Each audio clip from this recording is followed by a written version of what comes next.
Hello नमस्कार दोस्तों। मैं कौशलेन सिंह अपने यूट्यूब चैनल पर आपका हार्दिक स्वागत व अभिनंदन करता हूं। आज दीक्षा ऐप ट्रेनिंग के अंतर्गत उपचारात्मक शिक्षण भाग 1 व 2 से संबंधित प्रश्नों को हल करेंगे।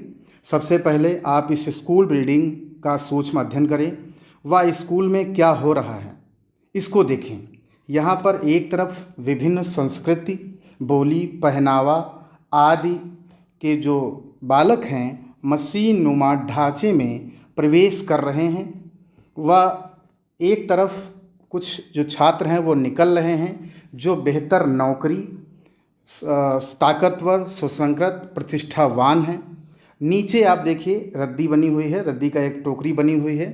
इसके अलावा यहाँ पर एक और भी कॉलम दिया हुआ है कापियाँ बनाने की और आलोचनात्मक समझ मिटाने की मशीन है यहाँ पर।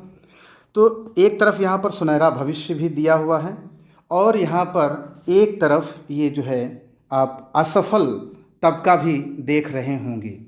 तो यहाँ पर इस बिल्डिंग या इस पिक्चर के आधार पर आपको प्रश्नों के उत्तर देने हैं। स्कूल बिल्डिंग कैसी है, इसको स्कूल में क्या हो रहा है, यह हम प्रशिक्षण के अनुरूप जो भी हम दीक्षा ऐप से ट्रेनिंग से संबंधित जो प्रशिक्षण ले रहे हैं उससे संबंधित प्रश्नों को हम हल करेंगे। मशीन नुमा ढांचे को देखकर जो सबसे पहला प्रश्न पूछा गया था खासकर ट्रेनिंग में आपसे, वह है क्या सभी बच्चे इस स्कूल नुमा मशीन के खांचों में ढल पा रहे हैं या नहीं। तो यहाँ जो सही आंसर है वह है आपका नहीं, बिल्कुल ही सही है। ट्रेनिंग में पूछा गया दूसरा प्रश्न, चित्र में दिखाए गए शिक्षा तंत्र में किस तरह की शिक्षा पर जोर दिया जा रहा है। यहाँ पर पहला जो ऑप्शन दिया है वह शिक्षा जिसमें सभी बच्चों को एक जैसा बनाने पर जोर दिया जा रहा हो। दूसरा है वह शिक्षा जिसमें सभी बच्चों को एक ढंग से शिक्षित किया जा रहा हो। थर्ड जो ऑप्शन यहाँ पर है वह शिक्षा जिसमें बच्चों की रुचि और उनकी पसंद पर ध्यान दिया जा रहा हो। तो यहाँ पर जो सही ऑप्शन है वो पहला ऑप्शन बिल्कुल सही है, वह शिक्षा जिसमें सभी बच्चों को एक जैसा बनाने पर जोर दिया जा रहा हो। दूसरा ऑप्शन भी इसमें सही है, वह शिक्षा जिसमें सभी बच्चों को एक ढंग से शिक्षित किया जा रहा हो। ट्रेनिंग में पूछा गया प्रश्न संख्या 3, क्या कोई ऐसा तरीका है जिसमें शैक्षिक तौर पर कमज़ोर बच्चे स्कूल से निराश ना हों। यहाँ पर आपके सामने 3 ऑप्शन दिए हुए हैं और पहला है बच्चे अगर शैक्षिक तौर पर कमज़ोर हों तो भी उन्हें फेल ना किया जाए। दूसरा है बच्चों के ऊपर हर रोज़ स्कूल आने का दबाव ना हो। थर्ड है बच्चों को एक जैसा पाठ्यक्रम ना पढ़ाया जाए। तो यहाँ पर देखिए जितने भी ऑप्शन दिए हैं उसमें कहीं ना कहीं शिक्षाविदों में मतभेद रहता है, लेकिन जो आज की परिस्थितियों को ध्यान रखते हुए है जो सही ऑप्शन है उसमें नंबर 2 ऑप्शन बिल्कुल ही आपका सही है कि बच्चों के ऊपर हर रोज़ स्कूल आने का दबाव ना हो। पहला है खासकर शैक्षिक तौर पर कमज़ोर बालकों के लिए है जिससे वो निराश ना हो। दूसरा है कि बच्चों को एक जैसा पाठ्यक्रम ना पढ़ाया जाए। तो ये दोनों ऑप्शन इसमें सही हैं। प्रश्न संख्या 4, आपके अनुसार ऐसे कौन से घटक हैं जो कक्षा में बच्चों के शैक्षिक विकास पर असर डाल सकते हैं। पहला यहाँ पर जो ऑप्शन दिया हुआ है वह है आत्मविश्वास की कमी। दूसरा है असमान मानसिक क्षमताएं जैसे डिसलेक्सिया, रीडिंग एंड राइटिंग से संबंधित ये प्रॉब्लम होती है। डिसकैलकुलिया जो कि मैथ से संबंधित होती है। उसके अलावा जो थर्ड ऑप्शन है वह है असमान शारीरिक क्षमताएं जैसे ना या कम सुनाई दिखाई देना। चौथा जो ऑप्शन यहाँ पर दिया है मानसिक और शारीरिक स्वास्थ्य में गिरावट। और पांचवा जो ऑप्शन दिया हुआ है वह है घरेलू समस्याएं। तो यहाँ पर अगर आपने भी आंसर दिया होगा तो इसका जो है ये पांचों ही ऑप्शन बिल्कुल ही सही हैं। यही आपने ऑप्ट किया हो, मेरे अनुसार भी यही है। प्रश्न संख्या 5, बच्चों के लिए उनके स्तर के अनुसार कार्यपत्रिका बनाना बहुत जटिल काम है, क्या आप अनुमान लगा सकते हैं क्यों। पहला ऑप्शन जो दिया है वह है बच्चों की समझ के स्तर बदलते रहते हैं। दूसरा जो ऑप्शन दिया हुआ है बच्चे एक ही तरह की कार्यपत्रिकाएं हल करते करते उनसे ऊब जाते हैं और इनमें अपनी रुचि खो देते हैं। और जो थर्ड ऑप्शन दिया हुआ है वह है बच्चे कार्य पत्रिकाओं को पसंद नहीं करते। और जो फोर्थ ऑप्शन दिया हुआ है वह है विकल्प 1 व 2 दोनों सही हैं। तो यहाँ पर जो आपका जो ऑप्शन पहला है कि बच्चों की समझ के स्तर बदलते रहते हैं, बिल्कुल ही सही है। और जो सेकंड ऑप्शन है कि बच्चे एक ही तरह की कार्य पत्रिकाएं हल करते करते उनसे ऊब जाते हैं और इनमें अपनी रुचि खो देते हैं, अर्थात जो फोर्थ विकल्प है ऑप्शन है बिल्कुल ही आपका सही है। प्रश्न संख्या 6, एक शैक्षिक तौर पर कमज़ोर बच्चे की एक आसान सवाल हल करने पर प्रशंसा की, लेकिन इससे बच्चे का मनोबल और गिर गया। क्या आप अनुमान लगा सकते हैं क्यों? यहाँ पर देखिए 4 ऑप्शन दिए हुए हैं। इस बच्चे पर प्रशंसा का कोई प्रभाव नहीं पड़ता। नंबर 2, इस बच्चे को एक आसान सवाल हल करने पर शाबाशी मिलने पर उसे हीन महसूस हुआ। और नंबर 3, बच्चे ने अनुमान लगा लिया कि शिक्षिका उससे नीचे स्तर की अपेक्षा रखती है, इसलिए उसे एक आसान सवाल हल करने पर शाबाशी दी। जो फोर्थ ऑप्शन यहाँ पर दिया हुआ है वह है विकल्प 2 व 3 दोनों सही हैं। तो आप जो सोच रहे हैं वो बिल्कुल ही सही है। विकल्प 2 व 3 दोनों ही सही हैं, अर्थात विकल्प 2 जो है, इस बच्चे को एक आसान सवाल हल करने पर शाबाशी मिलने पर उसे हीन महसूस हुआ। नंबर 3, बच्चे ने अनुमान लगा लिया कि शिक्षिका उससे नीचे स्तर की अपेक्षा रखती है, इसलिए उसे एक आसान सवाल हल करने पर शाबाशी दी। प्रश्न संख्या 7, असल समस्या बच्चों को फेल करने या ना करने की नहीं है। क्या आप बता सकते हैं कि यह विचार किस मुख्य समस्या की ओर इशारा कर रहा है? यहाँ पर देखिए 3 ऑप्शन दिए हुए हैं। पहला है शैक्षिक तौर पर कमज़ोर बच्चों को फेल करने या ना करने से इन बच्चों की मदद नहीं हो पाएगी। नंबर 2, बच्चों को शिक्षा तंत्र के दायरे से बाहर होने से रोकने के लिए उन्हें फेल ना करना सही उपाय नहीं है। यहाँ जो थर्ड ऑप्शन दिया हुआ है शैक्षिक तौर पर कमज़ोर बच्चों की मदद करने के लिए कक्षा में शिक्षण के तरीकों में बदलाव करना होगा। तो यह बिल्कुल ही सही ऑप्शन है जो दिया जा रहा है, बताया जा रहा है कि शैक्षिक तौर पर कमज़ोर बच्चों की मदद करने के लिए कक्षा में शिक्षण के तरीकों में बदलाव करना होगा, बिल्कुल ही राइट है। प्रश्न संख्या 8, इनमें से किस समझ को अक्सर कक्षा में बढ़ावा दिया जाता है? पहला जो ऑप्शन दिया हुआ है ज़्यादा या कम का अनुमान। दूसरा ऑप्शन है क्षेत्र के विस्तार का अंदाज़ा। थर्ड है सुनकर स्वरों में फ़र्क करना। फोर्थ है बोलचाल की भाषा। और जो फिफ्थ है उपयुक्त सभी। और जो यहाँ पर अंतिम विकल्प जो दिया हुआ है वह है आपका विकल्प 3 और 4 दोनों सही हैं। तो ये जो फोर्थ जो अंतिम विकल्प है यही बिल्कुल आपका सही है। विकल्प 3 और 4 दोनों सही हैं। तो विकल्प 3 भी सुन लें हम। सुनकर स्वरों में फ़र्क करना बिल्कुल ही सही है। और चौथा जो विकल्प है बोलचाल की भाषा।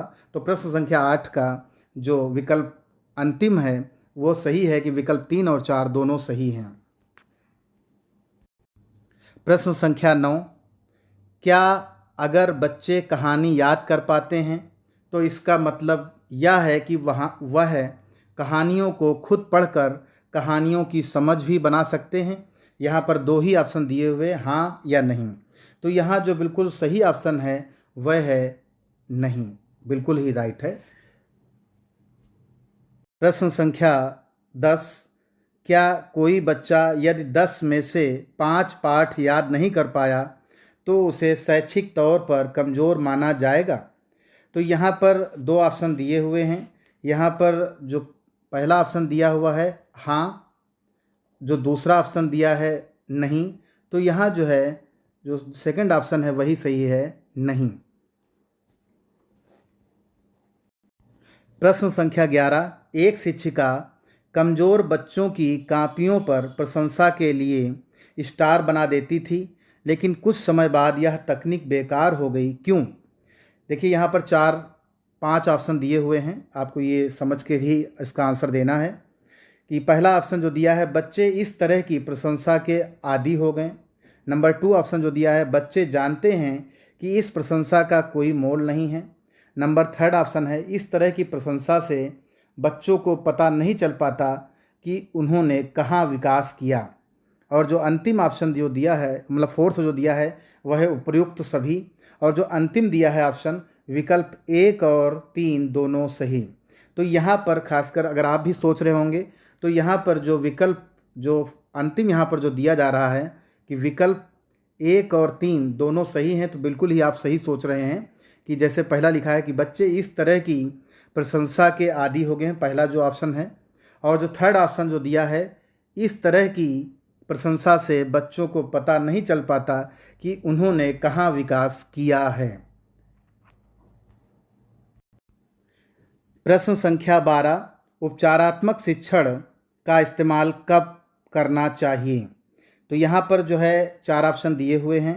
पहला ऑप्शन जो दिया है सत्र के प्रारंभ में, दूसरा है सत्र के मध्य में, और जो या थर्ड ऑप्शन जो दिया है सत्र के अंत में। तो और जो अंतिम ऑप्शन जो दिया हुआ है, उपर्युक्त तीनों ही परिस्थितियों में किया जा सकता है। तो यहाँ जो आप सोच रहे हैं वो बिल्कुल ही सही सोच रहे हैं। जो अंतिम ऑप्शन जो यहाँ दिया जा रहा है वह बिल्कुल सही है कि जो रिमीडियल टीचिंग है वह सत्र के प्रारंभ में किया जा सकता है, मध्य में भी किया जा सकता है और अंत में भी किया जा सकता है। तो बिल्कुल ही आप सही सोच रहे हैं, बिल्कुल ही सही आंसर है। प्रश्न संख्या 13, जैसा आप सबको पता है कि उपचारात्मक शिक्षण प्रशिक्षण के प्रथम और द्वितीय भाग से ही हम लोग प्रश्न और हल कर रहे हैं। तो यहाँ पर जो प्रश्न है वह है उपचारात्मक शिक्षण प्रशिक्षण के प्रथम और द्वितीय भाग से आपने क्या जाना।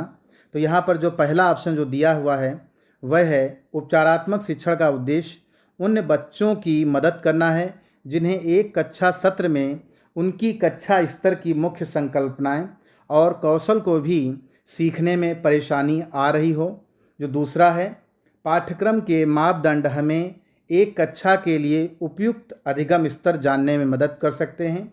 जो थर्ड यहाँ पर जो ऑप्शन जो दिया हुआ है वह है उपचारात्मक शिक्षण के दौरान बच्चों के संज्ञानात्मक और भावनात्मक दोनों स्तरों पर बराबर ध्यान देना जरूरी है। और जो अंतिम ऑप्शन जो यहाँ दिया हुआ है वह है उपयुक्त सभी। तो जो आप सोच रहे हैं वही बिल्कुल सही है। जो उपयुक्त सभी बिल्कुल ही राइट आंसर है कि जो हम रिमीडियल टीचिंग जो ट्रेनिंग चल रही है इससे हम उपयुक्त जो तीनों ऑप्शन जो दिए हुए हैं वो हम जान रहे हैं। प्रश्न संख्या 14, बच्चों के विभिन्न स्तरों पर होने के अलग अलग क्या कारण हो सकते हैं। यहाँ पर देखिए 4 ऑप्शन दिए हुए हैं। पहला है बच्चों की विभिन्न शैक्षिक ज़रूरतें, दूसरा है कुछ निजी और सांस्कृतिक समझ को कक्षा में जगह ना मिलना, तीसरा है शिक्षकों की अपेक्षाओं का झुकाव, और जो अंतिम है यहाँ पर वह है उपयुक्त सभी। तो यहाँ जो ऑप्शन है खासकर क्वेश्चन नंबर 14 का वह है जो है उपयुक्त सभी बिल्कुल ही सही, अर्थात बच्चों की विभिन्न शैक्षिक ज़रूरतें, दूसरा है कुछ निजी और सांस्कृतिक समझ को कक्षा में जगह ना मिलना, और जो यहाँ पर थर्ड है शिक्षकों की अपेक्षाओं का झुकाव। तो ये भी जो है खासकर बच्चों के विभिन्न शैक्षिक स्तरों पर अलग अलग होने का कारण हो सकते हैं। खासकर प्रश्न संख्या 15, आपके अनुसार उपचारात्मक शिक्षण के दौरान बच्चों की मदद किन स्तरों पर की जानी चाहिए। यहाँ पर भी देखिए 4 ऑप्शन आपके दिए हुए हैं। पहला जो ऑप्शन दिया हुआ है वह है संज्ञानात्मक स्तर पर, दूसरा है भावनात्मक स्तर पर, और तीसरा है व्यक्तिगत स्तर पर, और चौथा है उपयुक्त सभी। तो यहाँ पर खासकर जो सही ऑप्शन है वह है आपका उपयुक्त सभी, अर्थात जो है भावात्मक स्तर पर भी, भावनात्मक स्तर पर भी, व्यक्तिगत स्तर पर भी, संज्ञानात्मक स्तर पर भी बच्चों को खासकर रिमीडियल टीचिंग से मदद मिलती है। तो मित्रों, आज हम लोगों ने खासकर उपचारात्मक शिक्षण ट्रेनिंग जो हो रही है उसके भाग 1 और 2 से संबंधित कुछ प्रश्नों को हल करने का प्रयास किया है। अगर आपको मेरा वीडियो पसंद आया हो तो ज़रूर लाइक, शेयर व सब्सक्राइब करें व बेल आइकॉन को भी प्रेस कर लें जिससे मेरे नए वीडियो का नोटिफिकेशन आपको सबसे पहले मिल सके। उसके अलावा भी अगर आपको शिक्षण संग्रह मॉड्यूल या ध्यानाकर्षण मॉड्यूल या आधारशिला मॉड्यूल से संबंधित जो प्रश्नावली हुई हैं या क्वेश्चनार हुए हैं, क्विज हुई हैं, अगर उनको आप देखना चाहते हैं तो मेरे डिस्क्रिप्शन में जाकर उनके लिंक्स पड़े हुए हैं, वहाँ से आप देख सकते हैं। धन्यवाद। नमस्कार दोस्तों।